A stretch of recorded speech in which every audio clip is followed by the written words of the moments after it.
Sir, cap round 1 मध्ये मला seat मिळालेली आहे, पण मला कॅप राऊंड 2 मध्ये जाता येईल का? आणि जाता येईल तर ते कसं जाता येईल? जर बेटरमेंट केलं तर कॅप राऊंड 1 ची सीट राहील की निघून जाईल? असे अनेक प्रश्न सध्या तुमच्या मनात गोंधळ घालत आहेत आणि ह्या सगळ्या प्रश्नाचं उत्तर देण्यासाठी आपण अगदी 10 मिनिटात तुम्हाला सगळ्या गोष्टी या ठिकाणी क्रिस्टल क्लिअर करणार आहोत. विद्यार्थी मित्रांनो, आपलं कॅप राऊंड 1चं अलॉटमेंट संडेला म्हणजे रविवारी 2 ऑगस्टला तुम्हाला कळणार आहे आणि तुमची जी सध्याची गोंधळलेली अवस्था आहे त्याच्यावरती आपण या व्हिडिओमध्ये सगळ्या प्रश्नांची इत्थंभूत माहिती पाहतोय. चला बघूया. पहा, एकूण आपल्या CET सेलने 4 कॅप राऊंड आपल्यासाठी दिलेले आहेत आणि या 4 कॅप राऊंडची प्रोसेस काय आहे ती अगोदर समजून घ्या. कॅप राऊंड 1 आहे, कॅप राऊंड 2 आहे, कॅप राऊंड 3 आहे आणि कॅप राऊंड 4 आहे. विद्यार्थी मित्रांनो, जर तुम्हाला कॅप राऊंड 1 मध्ये सीट मिळाली तर 2 प्रकारे ते मिळणार आहे. एक आहे ॲटो फ्रीज. काही विद्यार्थ्यांचं पहिलंच कॉलेज त्यांना CET सेलकडून दिलं जाणार आहे आणि ते त्यांना घेतल्याशिवाय पर्यायच नाही, म्हणजे त्यांच्याकडे एकच ऑप्शन आहे, go and confirm your admission.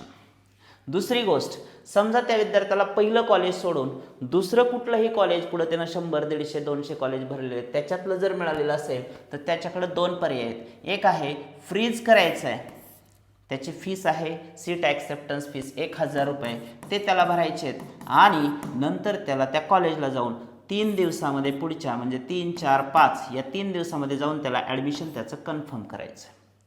पण जर समजा त्या विद्यार्थ्याला त्याच्या मनासारखं कॉलेज कॅप राऊंड 1 मध्ये जर नाही अलॉट झालं रविवारी, तर पुढचा पर्याय काय? तर दुसरा पर्याय उरतो, तो म्हणजे बेटरमेंटचा. विद्यार्थी मित्रांनो, बेटरमेंटमध्ये काय होणार आहे पहा. तुम्ही कॅप राऊंड 2 मध्ये एंट्री करणार आहे, इथं सुद्धा तुम्हाला 1000 रुपये फीस भरावी लागणार आहे, ज्याला आपण सीट ॲक्सेप्टन्स फीस म्हणतो. कारण तुम्हाला जे कॉलेज मिळालेलं आहे ते तुम्ही फ्रीज करताय पण बेटरमेंटसाठी जाताय, म्हणजे ते कॉलेज तुम्ही बुकिंग केल्यासारखंच आहे. येते का लक्षात?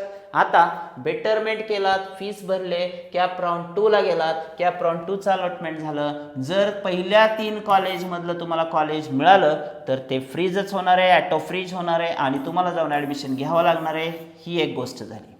दुसरी गोष्ट, कॅप राऊंड 2 मध्ये तुम्हाला जे काही कॉलेज मिळेल, एकतर नवीन कॉलेज मिळेल, पहिल्यापेक्षा ते चांगलं कॉलेज असणं गरजेचं आहे, कारण आपण लिस्ट तशी बनवणार आहोत. लिस्टसाठी खूप वेगवेगळे व्हिडिओज आपल्या या पूर्ण प्लेलिस्टमध्ये तुम्हाला पाहायला मिळतील. पहा, जर तुम्ही कॅप राऊंड 2 मध्ये बेटर कॉलेज तुम्हाला मिळालं तर त्या ठिकाणी त्या कॉलेजला फ्रीज करायचं आहे. आता तुम्ही ऑलरेडी 1000 फीस भरलेले, त्यामुळे तुम्हाला त्या कॉलेजला जायचं आहे आणि ॲडमिशन घ्यायचं आहे. सर, मला जर नवीन कॉलेज नाही मिळालं तर पहिल्या कॉलेजचं काय? निश्चितपणे असे प्रश्न तुमच्या डोक्यात असतील. तर तुम्हाला जर नवीन कॉलेज नाही मिळालं तर पहिलं कॉलेज ॲज इट इज राहते. मित्रांनो, मी तुम्हाला अगोदरच म्हटलं की बेटरमेंट म्हणजे तुमचं बुकिंगच आहे.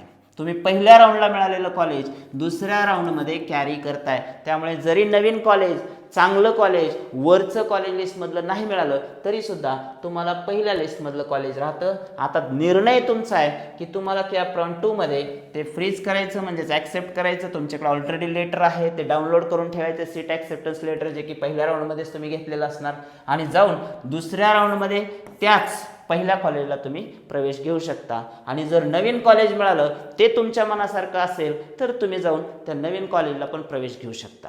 येते लक्षात? आणि समजा कॉलेज नाही मिळालं तुम्हाला, पहिलं कॉलेज आहे तेच राहणार आहे, तुम्ही कंटिन्यू परत बेटरमेंट करू शकता, राऊंड 3 ला जाऊ शकता. तिथं 6 कॉलेजेसचा ॲटो फ्रीज क्रायटेरिया आहे. जर पहिल्या 6 मधलं कॉलेज असेल तर ॲडमिशन घ्यावंच लागेल. पण तुम्हाला जर राऊंड 2 ला नाही मिळालं, कदाचित राऊंड 3 ला नवीन कॉलेज अपग्रेड होऊन मिळू शकतं. पण जर राऊंड 2 ला नवीन नाही मिळालं तर पहिलं कॉलेज कायम 2 मध्ये पण आहे, कायम ते 3 मध्ये पण आहे.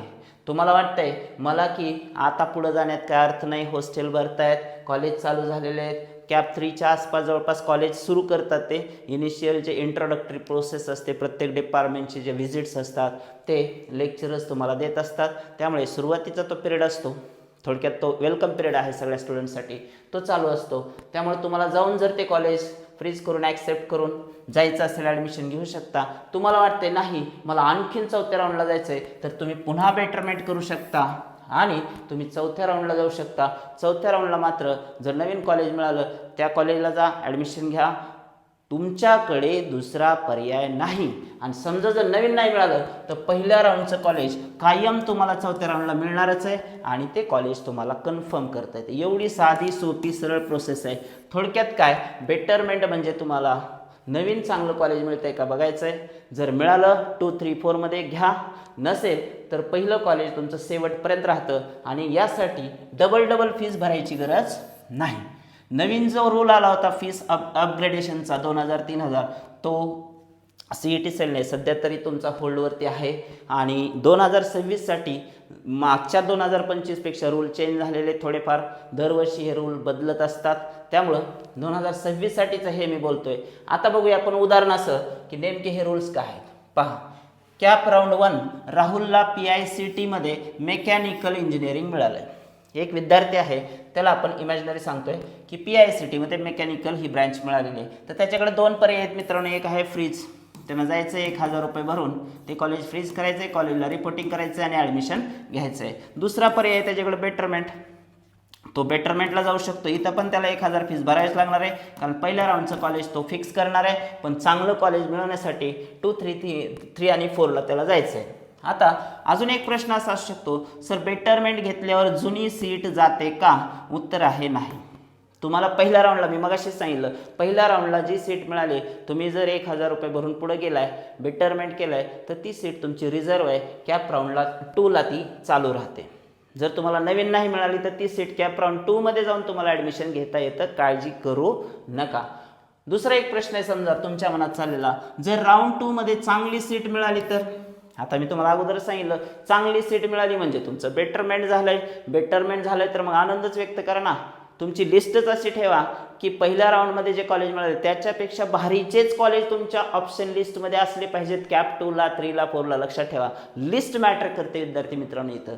मग राहुलला जर कॅप 2 मध्ये COEP मध्ये कॉम्प्युटर इंजिनिअरिंग मिळाले, नवीन सीट मिळाली, तर जुनी सीट निघून जाते. साहजिकच आहे, जर त्याला COEP मध्ये कॉम्प्युटर इंजिनिअरिंग मिळालं तर ही PICTची जी सीट आहे ती निघूनच जाणार आहे. असा तो विषय आहे. त्यामुळं कन्फ्यूज अजिबात होऊ नका विद्यार्थी मित्रांनो. Just wait and watch. राऊंडच्या ज्या प्रोसेस आहेत त्या शांत डोक्याने तुम्हाला करायच्यात आणि काही कॉम्प्लिकेशन्स नाहीत. मग माझा सगळ्यात महत्त्वाचा मुद्दा, पुढे एक प्रश्न आहे, जर राऊंड 2 मध्ये काहीच मिळाले नाही तर? कॅप राऊंड 2 मध्ये पहिल्यामध्ये PICT मेकॅनिकल इंजिनिअरिंग मिळालं, पण दुसरी शक्यता आहे, समजा जर नाही मिळालं तर राऊंड 1ची PICT मेकॅनिकल सीट कायम राहते. तुम्हाला फर्स्टला जी सीट मिळाली राहुलला मेकॅनिकल इंजिनिअरिंगची PICTची, ती राऊंड 2 मध्ये राहतेच. राऊंड 2 मध्ये जाऊन राहुल ॲडमिशन घेऊ शकतो. एवढं सोपं आहे. राऊंड 2ला जर नवीन सीट नाही मिळाली तर फर्स्टची जी सीट आहे PICTची त्या ठिकाणी तो मेकॅनिकल इंजिनिअरिंगसाठी ॲडमिशन घेऊ शकतो. मी सांगितलं होतं, जर मिळाली COEP कॉम्प्युटर इंजिनिअरिंग तर तो नवीन कॉलेजला जाऊन ॲडमिशन घेईल, नाही मिळाली तर पहिली सीट त्याच्याकडे आहेच. प्रश्न, बेटरमेंट न करता पुढे जाता येते का? सरळ उत्तर आहे मित्रांनो, नाहीच. का? तुम्हाला बेटरमेंटसाठी जायचं आहे तर सीट ॲक्सेप्टन्स फीस भरायचे, पहिलं कॉलेज तुम्हाला मिळालेलं आहे त्यामुळे त्या कॉलेजला रिझर्व करायचं आहे थोडक्यात आणि मग पुढे जायचं आहे. म्हणजे तुम्ही सेफ गेममध्ये आहात. तुम्ही जरी कॅप 2, 3, 4ला गेला तरी पहिल्या राऊंडला जे कॉलेज मिळाले किंवा दुसऱ्या राऊंडला मिळालं ते तिसऱ्या चौथ्याला कंटिन्यू राहणारच आहे. जिथं कुठं तुम्हाला कॉलेज मिळतंय ते बेटरमेंट प्रोसेसमध्ये पुढच्या राऊंडसाठी कंटिन्यू राहतं. कधीपर्यंत? तुमचा राऊंड 4 येईपर्यंत. इथपर्यंत तुमचं ते कॉलेज कंटिन्यू राहतं. आणि समजा आणखी एक कंडिशन आहे जी माझ्याकडून सांगायची राहून गेली, ती म्हणजे तुम्हाला कॅप राऊंड 1ला जर कुठलंच कॉलेज नाही मिळालं, तुमच्याकडे ऑप्शन आहेच, पुढे जाता येते कॅप 2ला. कॅप 2ला तुम्हाला कॉलेज मिळालं, तिथं बेटरमेंट करा. 2 आणि 3 आणि 4साठी जावा. तुम्ही कुठल्याही स्टेजला बेटरमेंट पण करू शकता. पहिल्या जर राऊंडला तुम्हाला कॉलेजच नाही मिळालं तर विषयच नाही, कॅप 2साठी तुम्हाला जायचं आहे बेटरमेंटला. ओके, तर अशा पद्धतीने ही अगदी साधी सोपी प्रोसेस आहे. मग याची समरी काय या व्हिडिओची, तुमच्या लक्षात ठेवण्यासारखं नेमकं काय काय असणार विद्यार्थी मित्रांनो? पहा, नंबर 1, ॲटो फ्रीज किंवा फ्रीज याचा अर्थ काय? पुढचे राऊंड नाही. ॲटो फ्रीज झालं, फ्रीज केलं तरी कॉलेजला ॲडमिशन घ्यायचं आहे. कंडिशन नंबर 2, बेटरमेंट, पुढच्या राऊंडमध्ये संधी मिळते. कंडिशन नंबर 3, नवीन सीट मिळाली, साहजिकच जुनी सीट कॅन्सल होऊन जाते. एका वेळी एकच सीट आपल्या हातात असणार आहे. ओके, शेवटची कंडिशन आहे, नवीन सीट नाही मिळाली तर जुनी सीट चालूच राहते. एवढं सोपं आहे. जुनी सीट काय होणार आहे मित्रांनो, तुमची चालूच राहणार आहे. So this is the summary of this video. तुम्हाला हे सगळे नियम जवळपास बेटरमेंटचे समजलेले असतील. आय होप जर तुम्हाला हा व्हिडिओ आवडला असेल तर तुमच्या इतर मित्रमैत्रिणींना ज्यांच्या डोक्यात हा गोंधळ चालू आहे की नेमकं पुढं काय होणार आहे महिनाभर, त्या विद्यार्थी मित्रांना हा व्हिडिओ जरूर शेअर करा. मित्रांनो, भेटूया एका नवीन व्हिडिओमध्ये कॅप राऊंडच्या नवीन माहितीसह. धन्यवाद.